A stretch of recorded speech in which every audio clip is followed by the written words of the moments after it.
Midterm election night 2018, and incumbent Governor Tom Wolf has won a second term as Pennsylvania's governor. Wolf defeated Republican challenger Scott Wagner with 60% of the votes. 62% of the precincts reporting tonight. Our Joe Holden is with the Wolf campaign in York, Pennsylvania tonight. Joe? Yuki and Jessica, good evening. And Governor Wolf walked out to his crowd very confidently. In fact, he had not even heard from his challenger, Scott Wagner, before taking the podium. He ticked off a long list of what he calls accomplishments of his first term. In fact, the party is sort of still going here. A couple folks on the dance floor, lots of other folks hanging around the edge of the room here. But this place was packed at a time, probably a few hundred people behind me waiting to hear the governor talk. As I said, he mentioned accomplishments in that first term and the ability to carry that into his second term. So since then, he has heard from Wagner.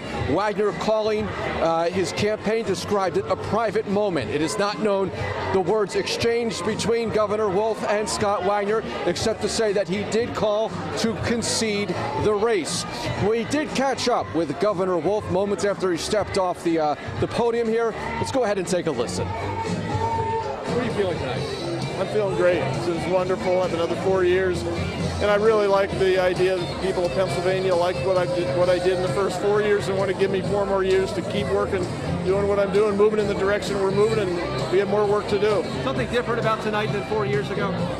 4 years ago, I knew I had a lot of things to do to turn Pennsylvania around. Now I want to keep moving in the same direction. I just want to keep doing what I've been doing and more of it.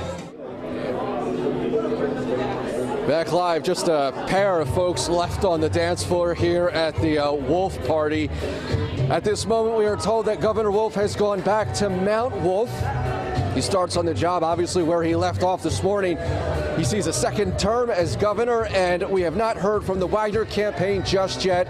But again, he did make that concession call to the governor, I'm told, within the last 40 minutes. Live in New York, Joe Holden, CBS 3 Eyewitness News. Okay, Joe, thank you for that. Everybody's clearing out.